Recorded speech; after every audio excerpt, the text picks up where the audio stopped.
What's up, everybody? This is Bob's Three-Toed Warriors from Studio 1329 with the Word on the Street, Season 1, Episode 14, titled, Beat It, Just Beat It.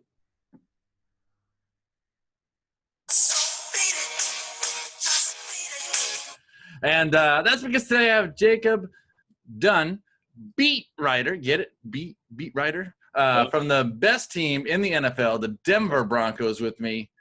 Jacob, how the hell's it going, sir? Oh, man, I'm blessed, man. I'm just super happy to be on your show, and I'm looking forward to this, man. Awesome. Well, I appreciate you coming on the show, especially bright and early in the morning. It's a little bit after 9 o'clock my time here in Chicago, and you're in Denver. And so it's a little bit before, it's a little bit after 8 a.m. there, getting it out of the way. And then you're doing your own pod with your buddy after this, right? That's right, man. The Mile High Salute podcast. Yeah. There we go. Love it. We're going to talk about that in just a second. And, I'm not going to break tradition. I'm going to go with my unofficial sponsor, Angry Orchard here. Have a little breakfast cider. It's apple juice in the morning. Why not? Let's go. Yummy. Absolutely. All right. So someday I'll get one of these guys to be a sponsor. Probably not.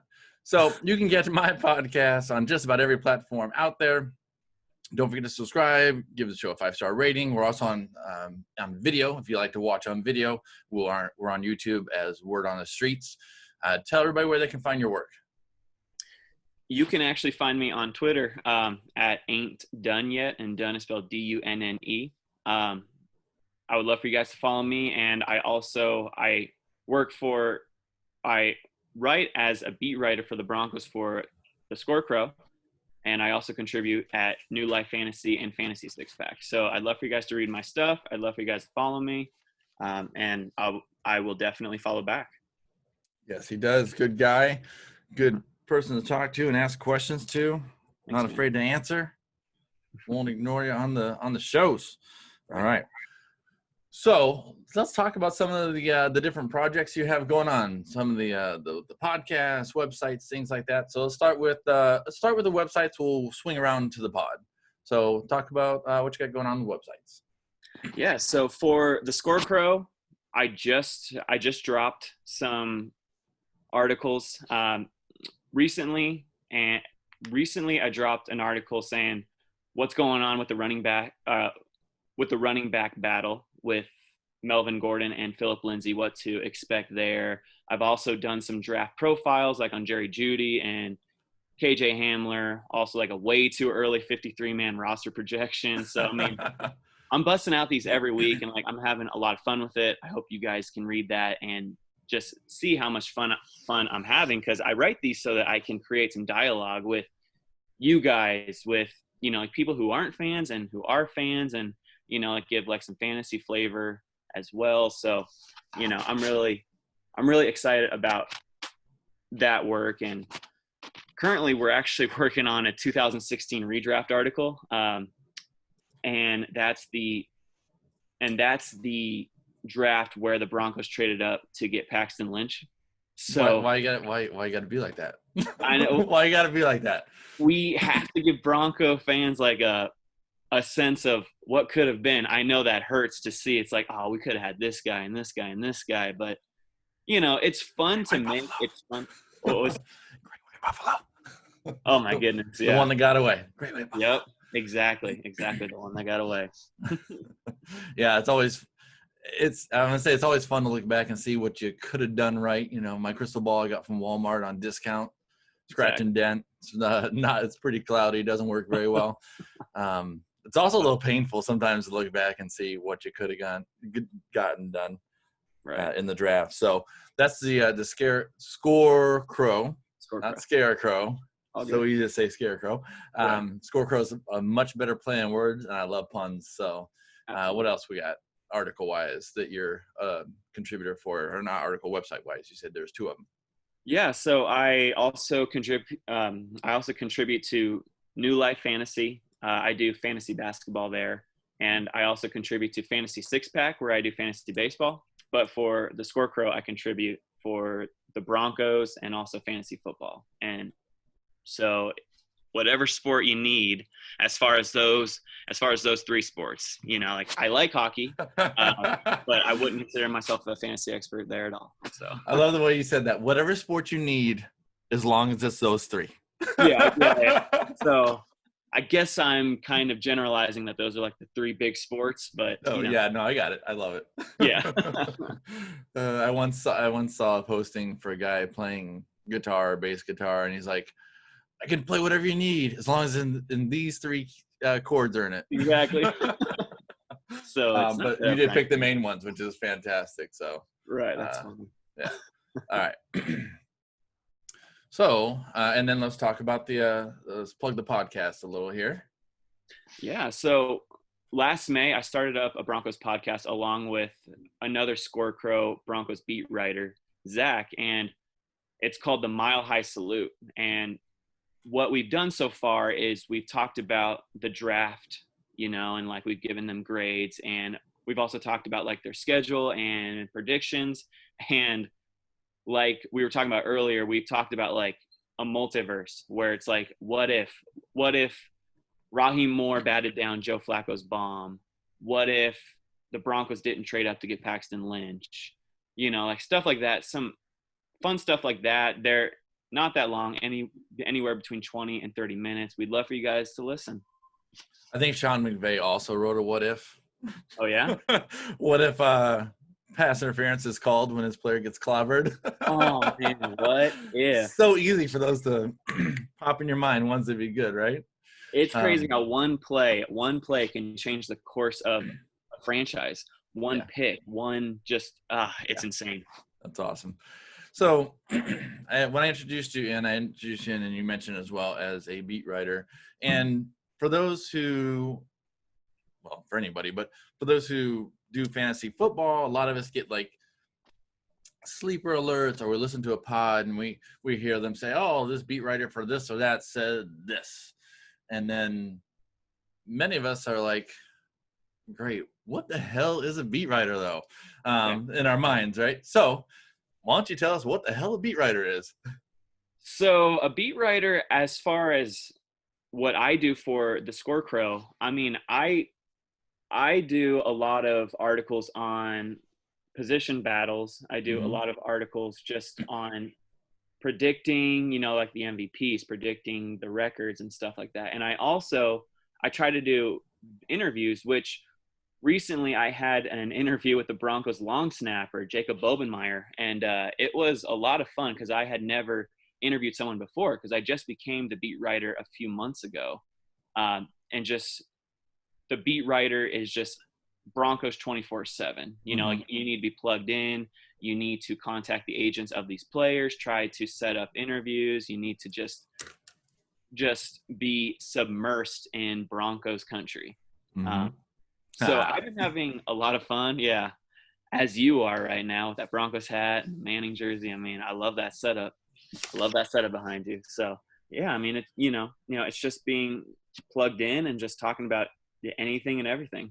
All right. So how many, and this might not be a number you can generalize, but how many beat writers does a team typically have? Like, is there's 2 of them, there's 10 of them, there could be 1 million of them. Is there usually a certain number of beat writers that a team has, or how does that work? I'm just trying to understand the whole, it's neat to me.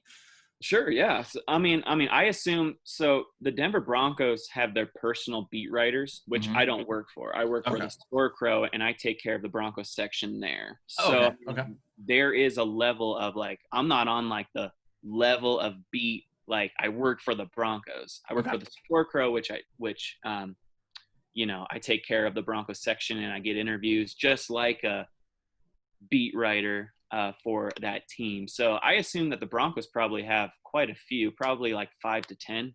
Okay. You know, because like they don't just hand that out, because you have to be really good at your job. And, you know, like hopefully one day, you know, I can parlay that and work for the Broncos as well. That would be really sweet. That's definitely the goal. That would be completely awesome. So you said earlier that you'll talk to the agents to try, I don't like to use the word try is fine. You'll talk to the agents to get a interview with a player. And what is it like talking to an agent? You know, are they arrogant? Are they nice? Are they blow, how does that, I mean, without hurting anybody's feelings. Yeah. No, yeah, absolutely. It's yeah, They're not listening, so it's okay. I right. hope they are. I don't know. Yeah, that'd be awesome. But yeah, I mean, it's definitely nerve-wracking, at least for me, because I've never done anything like that, and it's kind of, you kind of feel like a salesman, like going Sure. like door to door, because you get these numbers. So I got the agent's phone numbers from the Scorecrow CEO, who has connections to get this stuff. But the agents, they don't know that You're cold I'm calling calling them. Yeah. Yeah. So yeah. I call them. I introduce myself in hopes that they don't hang up right away. Yeah. And I'd say it's probably like a 30% success rate in that they actually answer, just because they're so busy, and if they don't recognize a number, they'll let it go to voicemail. Sure. Yeah. But most have been really nice, and a few have been like, let me ask my agent, let me ask McTelvin Ajim, who was our 3rd round defensive tackle pick. Let me ask KJ Hamler. Let me go ask Derek Tuska, who was our edge pass rusher draft pick. Let me ask him and send me over your questions. It's been a weird time just because of all of the COVID stuff, because of like the off-season training program. These players are extremely tired afterwards, and the last thing they want to do is do an interview. So it's been tough as of this moment, but I'm not giving up. And I actually got a hold of the long snapper, and it's like, absolutely, that's awesome, because I don't know much about the long snapper position, and I had a lot of fun conducting that interview. So if you guys want to check that out, that's also on the Scorecrow. Awesome. Yeah. So I do plan to try and start reaching out to some NFL players, not just from the Broncos, but from just around. I expect to get on Twitter, and I expect to get no answer, as I've already kind of, chatted or sent a message to a lot of them, gotten no response. So I expect that. To shoot your shot, man. Yeah. Mahomes isn't answering my thing. My wife's a Mahomes fan, not me. So just, to be clear, since you are a Bronco guy, I'm a Bronco guy. But it's really hard not to like Mahomes. He's a good guy. But I'm gonna let you in, because you can see. I'm let you know a little secret here. All right. Oh, Sternod, absolutely, dude. So that's actually my last name in real life. Really? Not related to him, though, to my knowledge. I'm actually even blood related to the name. It's a Jerry Springer story. But it really is. I say we should talk about it sometime over a beer. But wait, I'm drinking a beer. Yeah, I need one. Yeah, but I'm hoping I can parlay that into hey, I'm a Sternad, you're a Sternad, and I say Sternad. I've heard it said Sternad. I'd like to see how he calls it. True. True.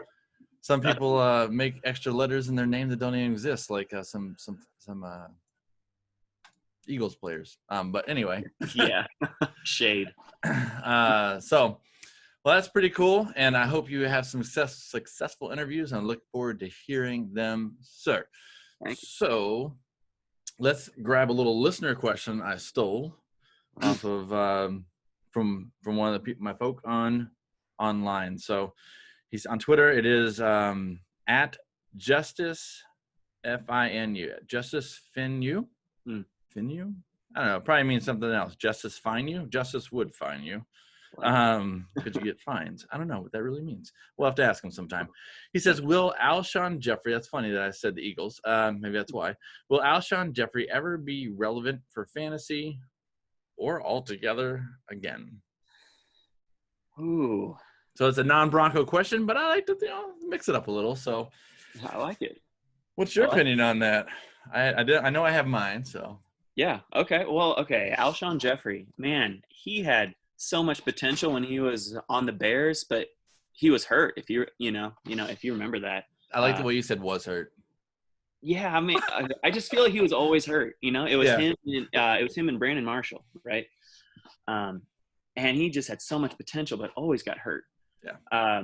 So I think right now, Alshon Jeffery, I kind of have him in that tier, at least this season. I kind of have him in that tier of like Sammy Watkins, Brashad Perriman, Emmanuel Sanders, like the guys who used to be great, who are kind of on the back end of their careers. They're kind of dwindling a little bit. So Alshon Jeffery, I see having productive, like, let's say, like wide receiver 3 numbers for the next 1 or 2 years, but I don't see him coming back to glory. I don't know what. No, I'm with you there. He feels like he's been unreliable with his injuries. Yeah. Too much for me to take for any kind of count on. It's a deep roster. I got room for a player. He's the best guy available. Right. I've already got a solid team built up. Sure, maybe, but I'm almost more willing to at that point just take the Rager on his team and take the rookie that's coming in that's probably playing in his place. Right. All right. The upside. Now and later. So yeah, as a deep shot, I'll take him, but I'm not going out looking for him. You mentioned Sanders as a Bronco fan and such. Andy's getting balls now from Drew Brees, but he's on the team with a definite target hog because he's a great talent and a great young talent, Michael Thomas. Are you taking a shot on Sanders in redraft or in dynasty, or are you shying away from him?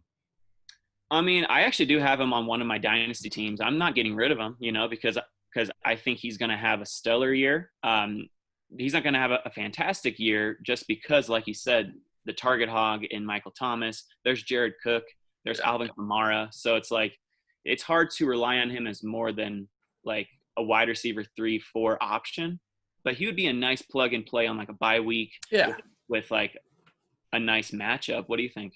No, I buy that 100%. And if you already have him on your dynasty team, he's an older receiver, had a few injuries, he's going on the tail end of that his career. You're not going to be able to get much for him. Right. So, maybe if you're packaging him up to try and pick up something you need, it would work. But yeah, you're not going to be able to get what you want for him if you're trying to sell him. So, agreed. Enjoy him on your roster. Thank you, sir. I will for the next 1 or 2 years. Yeah. Yeah. But I love Emmanuel Sanders. All right. Yeah.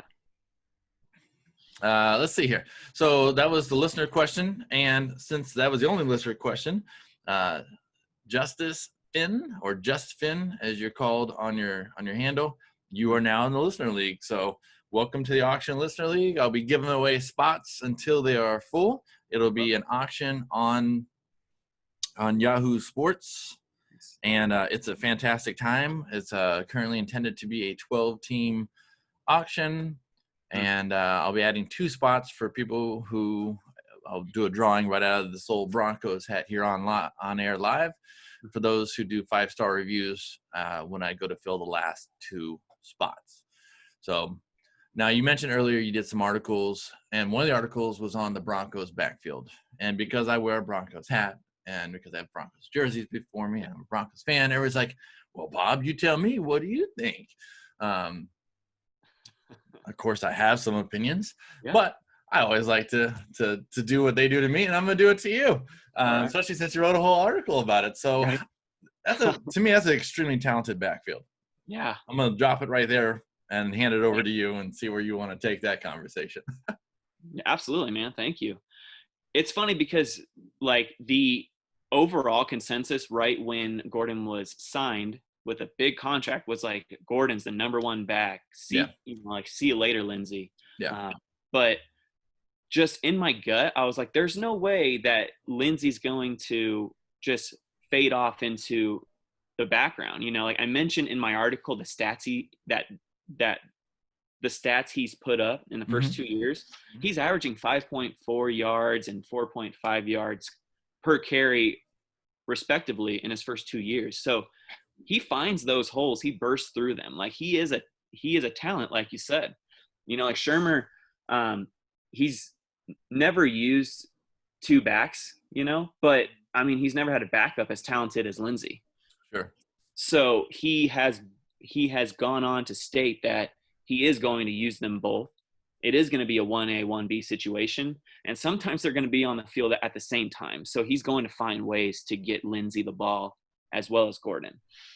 I think when it comes to crunch time, it's going to be Gordon. Like the game is on the line. There's really no reason not to put Gordon because he has proven he can do it all. He can catch, he can pass block. Pass blocking, to me, is the number 1 reason why they brought him here. because he's been so good at pass blocking for Phillip Rivers, and the Broncos line is suspect to say the least. We're on, we're on the incline, but it's a sketchy line. So having Gordon there to protect is going to be huge for Locke's development. What do you think? No, I'm down with that. So two parts. One is, so you really do feel that Freeman wasn't as great, probably as I'm not trying to get you in trouble here either with him. Probably not as great of a pass blocker, and Gordon's just that much stronger of one. Maybe is a better, more PC way to say it, but much better of a pass blocker. So it'll make a difference there. And so you just see Freeman just fading to the background there. Unfortunately, I do see Freeman coming in periodically to spell them both out. Yeah. I honestly, he's kind of on the borderline to make this team, as far as just because we have this incredible undrafted free agent rookie. He looks really good, Levante Bellamy. So it's just, and he also contributes on special teams. Freeman doesn't. So he's basically just a running back, and the Broncos need a little bit more versatility out of their third string running back. So, yeah. He's still under his rookie contract, so he'd be possibly tradable for something, hopefully, to a team that would need him. Yeah, and I've heard rumblings that he could go. We're asking for like a 5th or 6th round pick. I think the Eagles are interested. We're talking about the Eagles a lot today. There we are, but yeah, they've been itching to add something with Miles Sanders, and they need just 20 more million running backs there. They love running backs. Right. They love them. Okay. So maybe a possibility for someone who has a throwaway pick that they want to go trade and grab Freeman in hopes that he gets traded somewhere. Could be beneficial for him. Maybe. I think so. Yeah. Okay. Yeah, I like the guy, and hopefully he maybe I just like him because he's a Bronco, but I hope he does something successful on the Broncos or elsewhere. So, and then you said that line is suspect. I know in the draft personally, because we were 6. Where did we draft from? This year? Yeah, it was not 6. We drafted at 15. Yeah, 15th. I was thinking 16th, and that's where the 6 came from. But there's only a handful of really good offensive linemen, and I'm like, could one of those fall to us instead of like reaching for a not as good but probably better than maybe we have offensive linemen, and they went wide receiver, heavy, and I was like, well, I mean, I do like the wide receiver, but I'd like to have time to pass it to the wide receiver, and I'd like to have a line that would block for the running backs. Exactly, you get it. Yeah. I was pounding the table for Tristan Wirfs, the offensive tackle from Iowa. He went to the Bucs a pick before us, so it's like, well, all of the elite linemen are off the board, and Judy's still there. I mean, I get it. Yeah, they did the right thing, but taking Wirfs wouldn't have been the worst. So. Nice. Exactly, dude. You get it. Yeah. See, I can even do puns at 9:00 in the morning, people. I love it, all man. Right. Cider going. So let's talk about the Broncos for 2020 and Drew Lock. I know everybody has the old phrase, they gave him all the weapons in the world, so it's all on him. Okay, it's true. We know it. But what is your outlook for the Broncos? How do you see their season going? If they're to make some changes, what would you say? Broncos, go do this, go do that. If it's your team to manage, how do you see it going? What would you do differently? Yeah, I mean, as you said, man, Elway has given him weapons to burn. I mean, there's no shortage with Sutton, Judy, Hamler, Gordon, Lindsey. Yeah. I mean, it's just on and on. Like, Elway either is putting his complete trust in Locke, or he is saying, like, Locke, don't screw this up. I'm giving you the whole candy store. Now just go out and produce.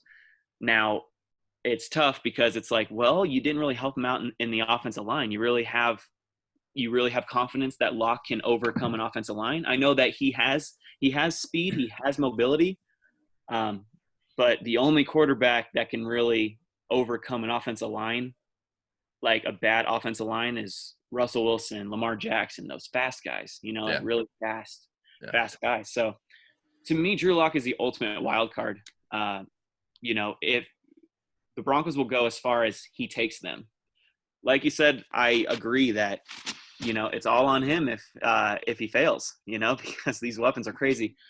What stinks is that Judy and Hamler and Okwuegbunam, they haven't taken a snap. So we are crowning all these guys as the weapons for Locke. But Locke, he's only played 5 games himself, and he has all these rookies, and Sutton's only in his 3rd year.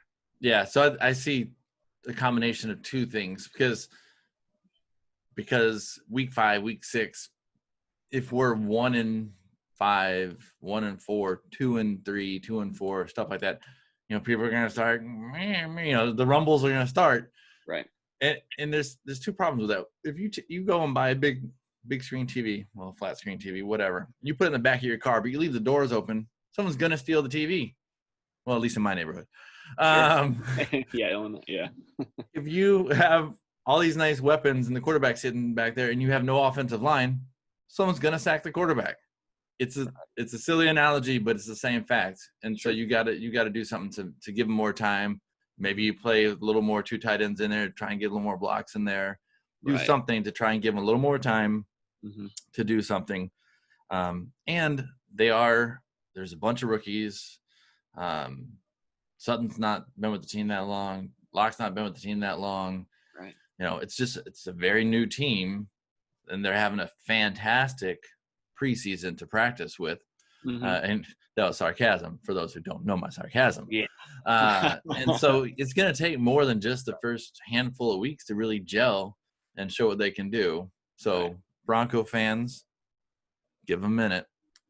This might not be the season for us to be, champions, but I can see us slipping into the playoffs, especially with that extra spot being added. I really could. I could see us having a good year.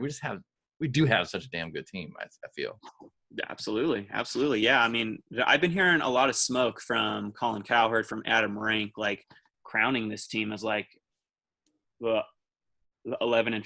and like 12-4, and Drew Lock the MVP.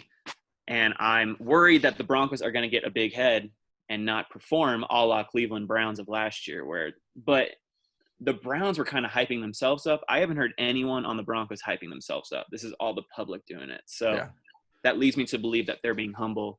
But I actually see this team going 10-6. I know a lot of people saying 8-8 and 9-7, but I think that 10-6 is realistic.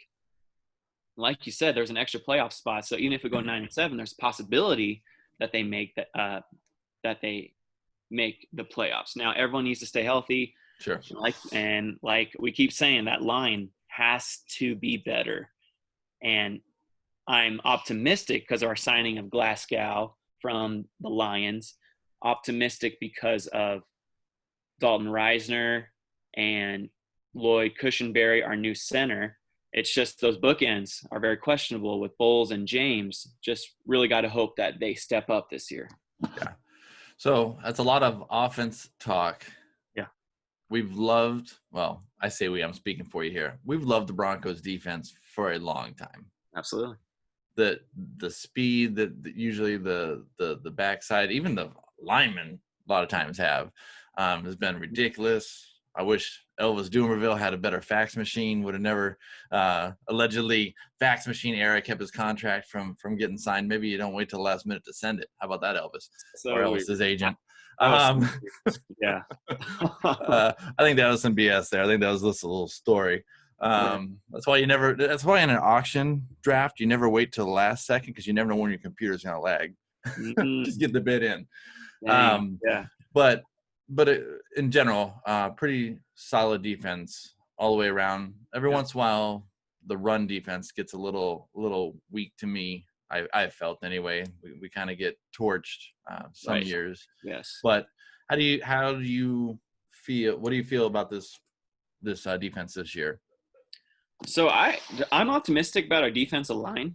We just traded for Jarrell Casey. I think we stole him from the Titans.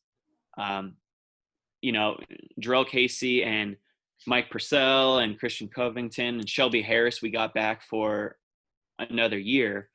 They're going to be there to mentor our defensive lineman who has next, like Draymond Jones, McTelvin Ajim, who's just drafted this year. And hopefully DeMarcus Walker can take a step this year. But, I mean, our defensive line is looking good, which is going to make our cornerbacks look better because I'm a little bit scared about our corner situation. After Chris Harris left, we got A.J. Bouye, Bryce Callahan, who's a great slot corner. He's just been hurt a lot.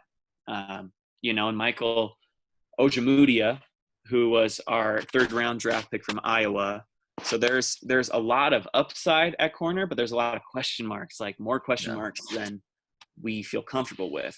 But hopefully Vaughn and Chubb can pressure the quarterback while our defensive line gets in there. So I have optimism, and of course I can't not mention Justin Simmons, one of the best safeties in the league. I mean, sure, that guy is a baller. He was the only pick we made right, really, in the 2015 draft. Now that guy is a franchise safety for sure. What do you think? Yeah, no, some valid talk there, and you definitely go deeper into the roster than my mind wraps around. I often stay a little surface on my defensive players, but I enjoy our team. It's a good team. I'm a homer pick. I don't care. I live in Chicago, Aurora, Illinois, really. But I lived in Denver 20 years ago, back when the Broncos went back to back and the Avalanche went back to back. And my Houston Oilers had left town, so I was an orphan, and I just got adopted by the Broncos and started using them on Madden all the time because I've been playing Madden since season 1, and just I've rode with them through the good and the bad since then. So absolutely, no bandwagon riding here. That's right, man. Love it. So here's a question for you: if you weren't covering the Broncos, here's some blasphemy coming. If you weren't covering the Broncos, who would you choose to cover? Yeah. That's a really interesting question. So I actually grew up in Las Vegas, Nevada. Oh. Yeah, like born and raised. So we didn't have a team. Right. So like you, I adopted the Seattle Seahawks as a kid because they were actually the worst team in the league, and I always love to go after the teams that are underdogged in hopes that they turn it around, So I can be one of those guys being like, I like them when Matt Hasselbeck was the starter. Right. And Sean Alexander was beasting. And so, I mean, I'm comfortable with the Seahawks, at least their past, in those days. But since I'm from Vegas, I would feel a strong pull to probably beat right for the Raiders now that they have moved from Oakland to Vegas. Sure. And, I can just own that because I'm from Vegas. But,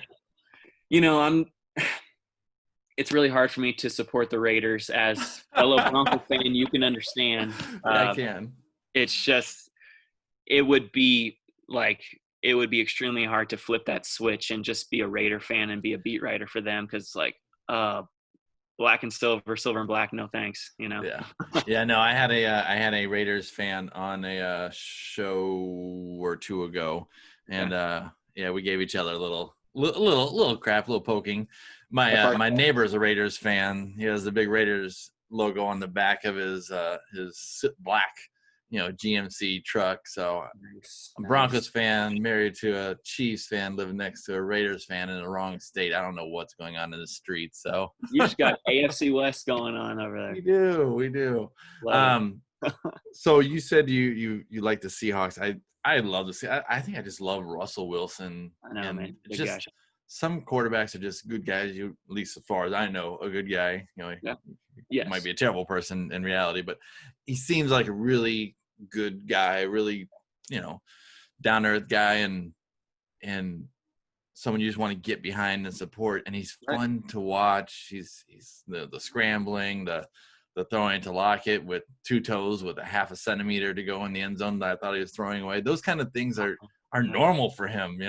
Right. He used to do it, with Baldwin before Lockett. Now it's Lockett and DK in there, and yep, that's another fun team to watch of late. They just need to let that man chuck the ball and have a good time. So absolutely, my man.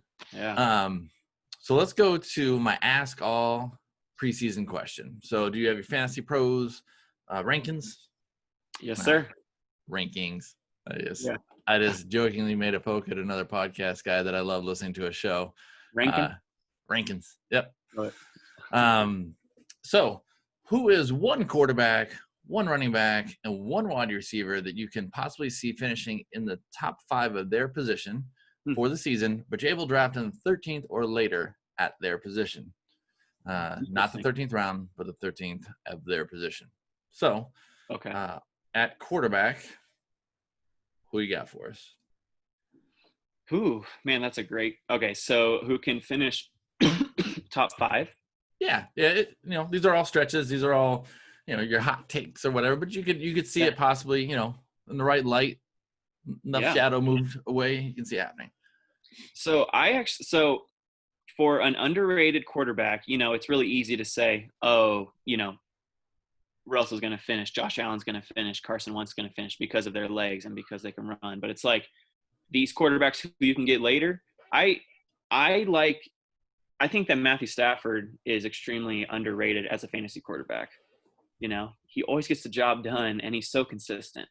Yeah.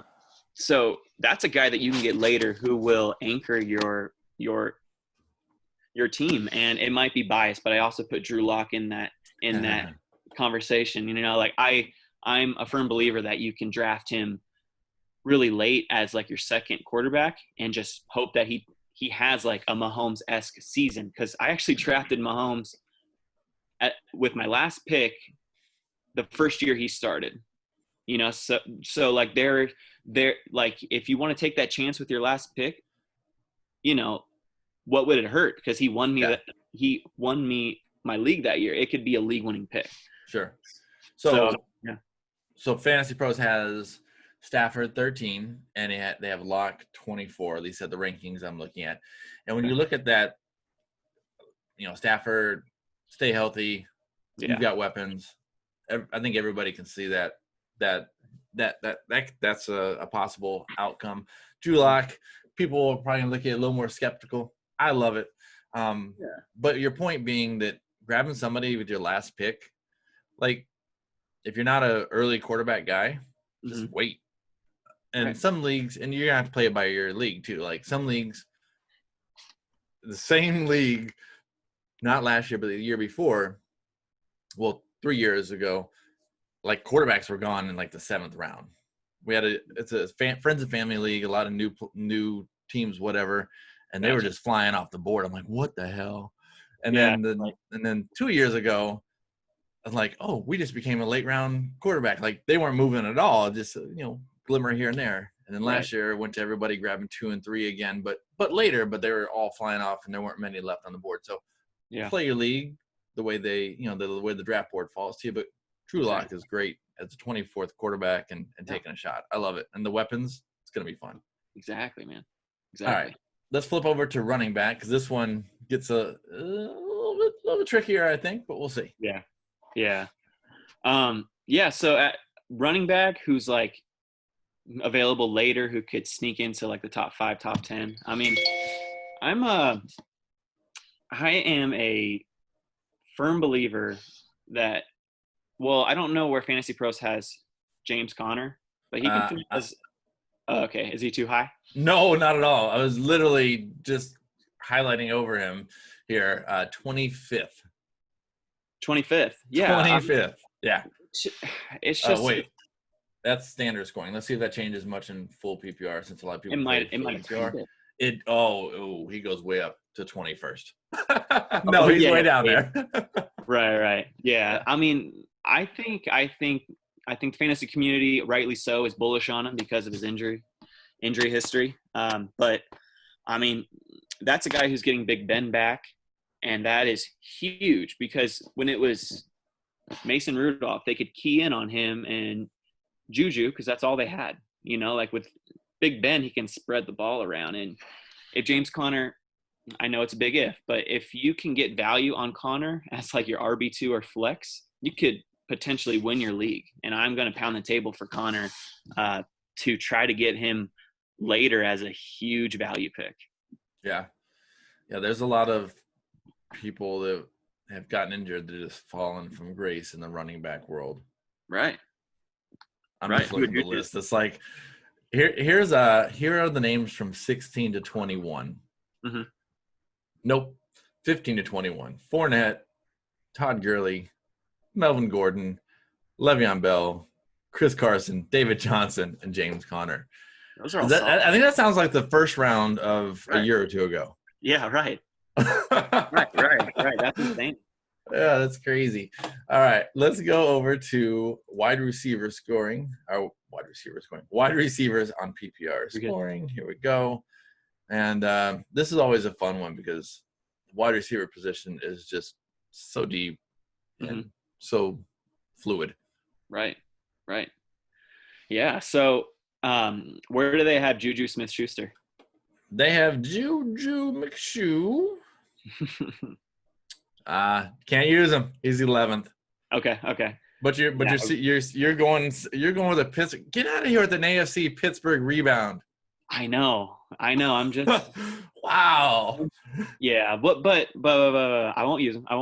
I do like him this year, but let's see. Quarterback outside.